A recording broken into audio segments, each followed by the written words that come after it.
Melanjutkan John Wick Chapter 2 kemarin, kali ini kita akan melihat John Wick masih terus berlari setelah status ekskomunikadonya dipublikasikan dan hanya memiliki waktu 1 jam sebelum para anggota pembunuh bayaran di seluruh dunia mengincarnya. Nama John Wick sendiri terlihat berada di peringkat paling atas sekaligus memiliki harga paling tinggi yaitu 14 juta dolar untuk siapapun yang bisa membunuhnya. Bayangkan, hanya seorang diri, tak ada bantuan dan akses kemanapun, semua pihak mengejar dia. Bukan polisi, pemerintah, atau mafia, tetapi para ahli membunuh dan orang-orang yang sangat kuat, bahkan mengendalikan pemerintahan itu sendiri. Do you expect him to make it out? I'd say the odds are about even. Tak ingin anjingnya menjadi korban, John Wick pun memutuskan untuk menitipkannya ke Continental agar si anjing bisa aman. John Wick sendiri dengan cepat pergi ke perpustakaan yang dimana dia menyimpan sesuatu yang sangat penting di sana, yaitu sebuah medali dan kalung salib yang akan membantunya nanti. Tak lama, muncullah seorang asasin berbadan tinggi besar di mana dia ingin segera membunuh John Wick meski dia sadar bahwa waktunya belum dimulai, tetapi karena tak ingin melewatkan kesempatan, asasin itu pun langsung menyerang John Wick dan terjadilah perkelahian menarik di mana kita akan melihat kemampuan John Wick yang ternyata tidak hanya bisa membunuh dengan sebatang pensil 2B, tetapi juga bisa membunuh menggunakan sebuah buku. Ingat, sebuah buku loh, sehingga bisa disimpulkan bahwa jangan menilai sebuah sampul dari bukunya.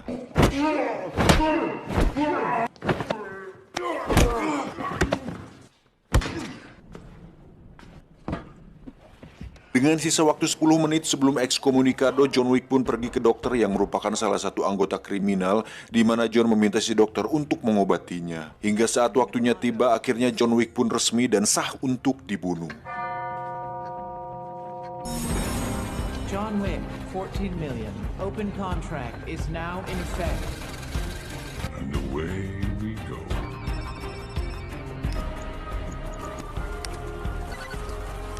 Setelah lukanya dijahit, John pun dengan cepat lari kembali di mana dia menuju ke sebuah museum senjata api yang mana di situ ada beberapa asasin lain yang melihatnya. Dan lagi-lagi kita akan diperlihatkan betapa kuatnya tekad seorang John Wick di mana dia merakit ulang sebuah pistol tua agar bisa digunakan kembali dengan normal. Coba kalau Anda di posisi dia, mungkin sudah panik. Aduh ya ampun, gimana ini? Tidak, aku gak mau modar dulu. Halah, cemen. Contoh dong John Wick masih bisa fokus dalam posisi terjepit. Anda hanya terjepit, hanya enak aja di dalam keadaan terjepit. Siapa anjing? Saat para assassin datang, John Wick pun langsung melepaskan tembakannya, kemudian dilanjutkan dengan pertarungan jarak dekat di mana John Wick memanfaatkan senjata yang ada di museum hingga bisa membantai seluruh para assassin tersebut dengan sangat amat membrutalkan. Anjir, makin parah sih di film ini.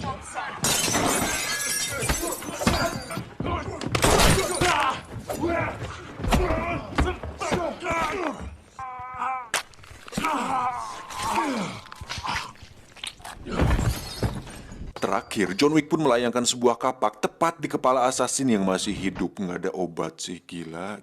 Si anjing sendiri baru saja tiba di Hotel Continental di mana di situ ada si resepsionis yang dengan senang hati merawatnya. Dan sampai sini adrenalin kita terus dipacu dan dipaksa untuk tak henti-hentinya merasakan lelahnya menjadi John Wick di mana dia lagi-lagi diserang oleh assassin lain di sebuah kandang kuda, tidak pakai nil.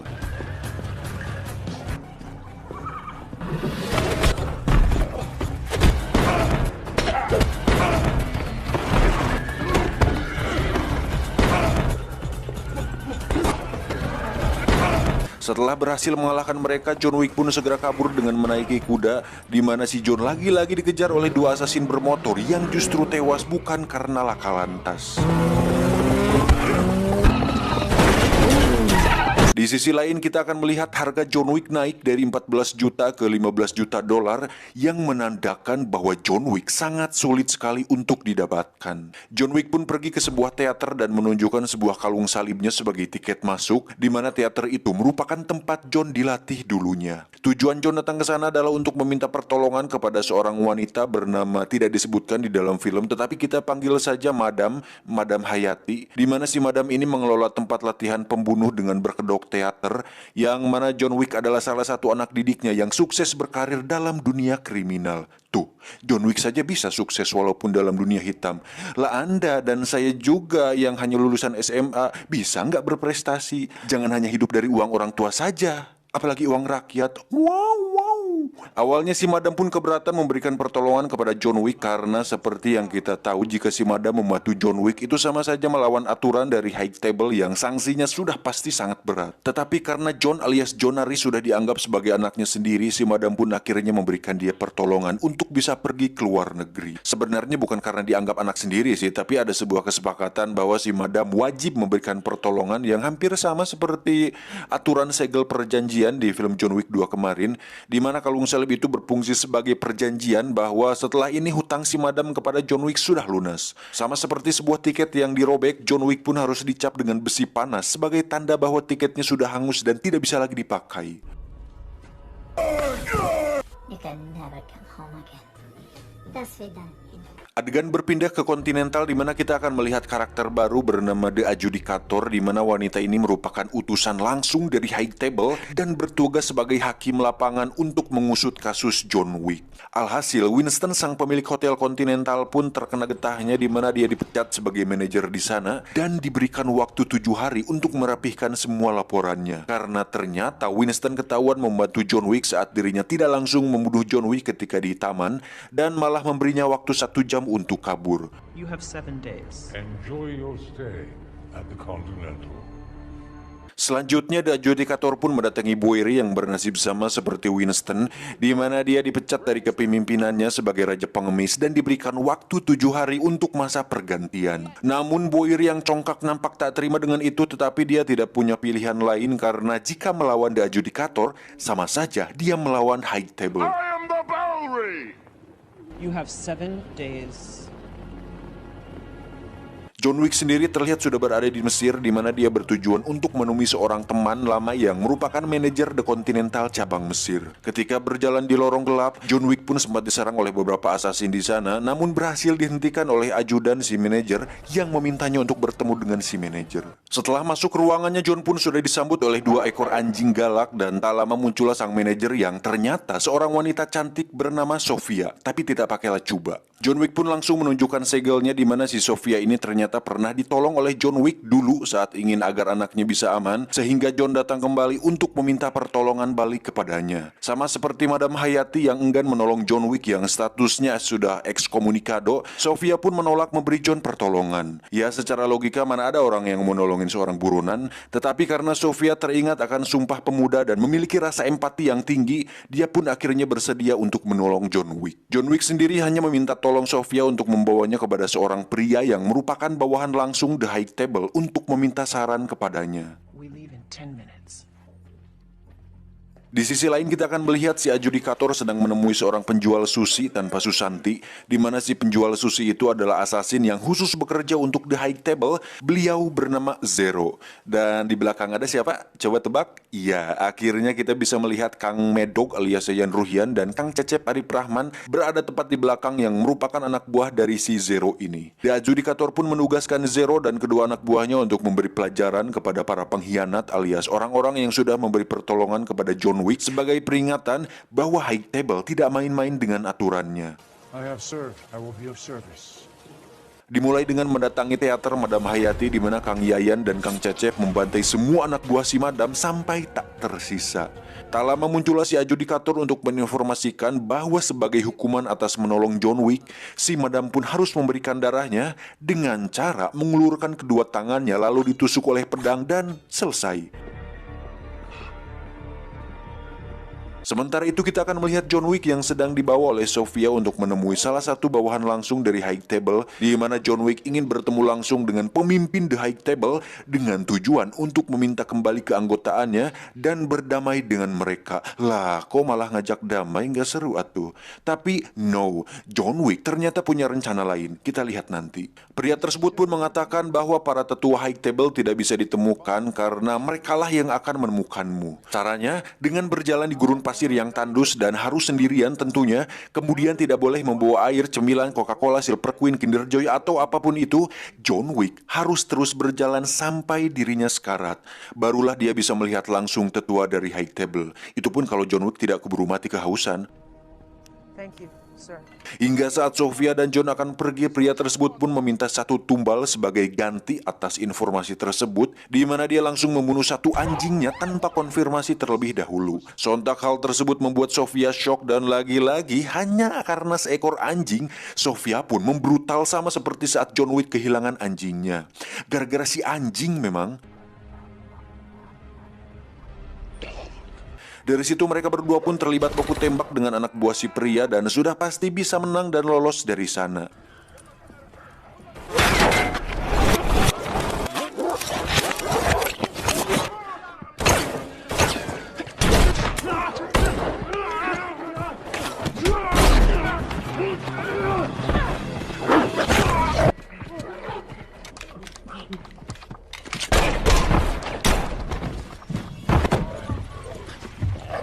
Sesuai dengan yang dikatakan si pria, John Wick pun memutuskan untuk berjalan di gurun pasir yang tandus dan berharap akan bertemu dengan tetua The High Table. Dan sejauh mata memandang, John pun hanya bisa melihat padang gurun pasir hingga akhirnya dia pingsan karena kelelahan. Adegan berpindah ke kerajaan pengemis milik Boiri, di mana Zero dan dua akang saya lagi-lagi membantai pasukan Boiri sesuai perintah dari si adjudikator. Hingga saatnya bertemu, Boiri pun disikat beberapa kali hingga tak sadarkan diri. Adegan kembali berpindah ke John Wick yang akhirnya berhasil ditemukan oleh The High Table untuk kemudian dibawa menghadap langsung kepada The Elder yang merupakan salah satu petinggi The High Table. Anjir, akhirnya kita bisa melihat nih bebenguknya si The High Table ini. Tak banyak basa-basi, John Wick pun memohon kepada The Elder untuk mengembalikan keanggotaannya dan melepaskan status ekskomunikadonya. The Elder pun menjawab, boleh saja asal kamu harus membunuh Winston karena telah melakukan pelanggaran saat menolong kamu. Sontak, hal tersebut pun membuat John Wick terkejut sekaligus dilema karena Winston sudah dianggapnya sahabat dan sudah sering menolongnya, dan terakhir dia pun menolong dia. Namun karena tidak punya pilihan lain dan sepertinya John Wick memiliki rencana lain, dia pun menyanggupi hal itu dan harus memotong salah satu jarinya sebagai tanda kesetiaan kepada The High Table. Dan anjir, ngilu sumpah pas adegan ini. Si John memang pria bermental laki-laki lah pokoknya. Salut buat saya. Thank you. Saat akan pergi, The Elder pun memberikan satu tugas lagi kepada John, yaitu untuk berhitung 1-10, tetapi John tidak bisa melakukannya dan segera pergi dari sana. Singkat cerita, John pun sudah kembali ke New York, di mana dia sudah disambut oleh dua orang asasin yang langsung dibunuh oleh Kang Yayan dan timnya dengan tujuan untuk dipertemukan langsung dengan si Zero pemimpinnya. Hingga saatnya mereka bertemu, Zero pun langsung menunjukkan kehebatan mereka, di mana anak buahnya bisa melakukan trik muncul secara tiba-tiba, kemudian menghilang dan muncul lagi kembali tepat di belakang John Wick. Lalu John Wick pun langsung membunuhnya dan menghilang seperti mereka hingga membuat si Zero terkesima. Nice trick. Tak hanya itu, di luar stasiun sudah ada dua asasin bermotor sedang menunggunya. Namun dengan cepat John Wick langsung melumpuhkan satu dari mereka dan menggunakan motornya untuk kabur dari sana. Dan lagi-lagi kita akan beradrenalin ria kembali, di mana John Wick dikejar oleh banyak sekali asasin bermotor berpedang hingga terjadi perkelahian di jalan aspal.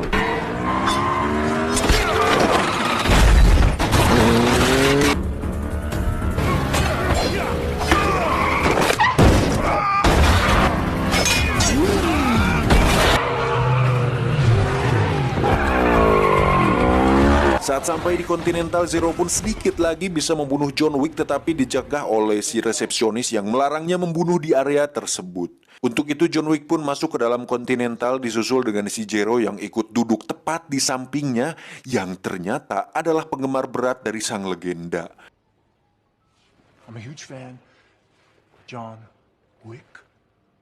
Tak lama muncullah si resepsionis untuk mempersilahkannya menemui Winston. Hingga saatnya mereka bertemu, Winston ternyata sudah mengetahui bahwa High Table mengirim John Wick untuk membunuh dirinya. Dan apakah John Wick akan membunuh Winston untuk kebebasan dirinya sendiri?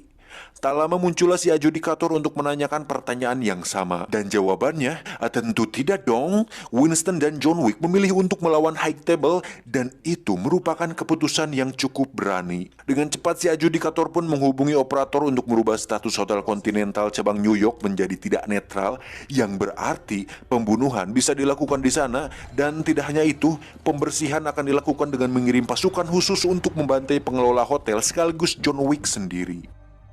Good evening. gentlemen. This haven is safe no more.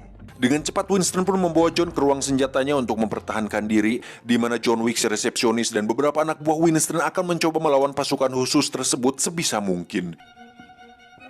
See this back in Parabellum.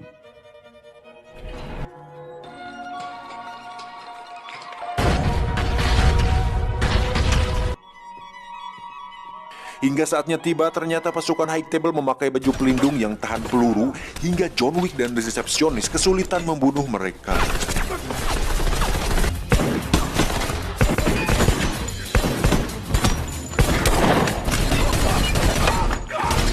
Untuk itu John pun kembali ke ruangan Winston, di mana si resepsionis menyarankan memakai senjata yang bisa menembus baju pelindung mereka, yaitu shotgun level 7.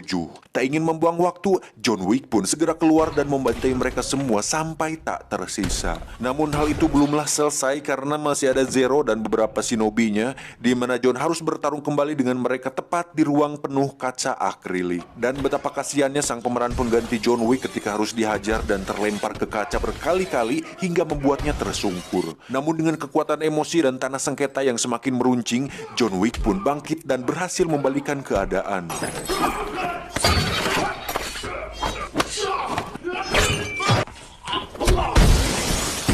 Setelah berhasil di lantai 1, John Wick pun naik ke lantai 2, di mana di situ sudah ada Kang Yayan dan Kang Cecep yang siap untuk menghajarnya kembali. Dan here we go, akhirnya akang-akang saya bertarung dengan John Wick. Dengan senjata tradisional asal Minangkabau yaitu Krambit, Kang Yayan dan Kang Cecep pun melakukan kombinasi serangan yang membuat John Wick tersungkur. Bangga bertarung dengan Anda, Mr. Wick. Senang bertemu Anda, Mr. Wick.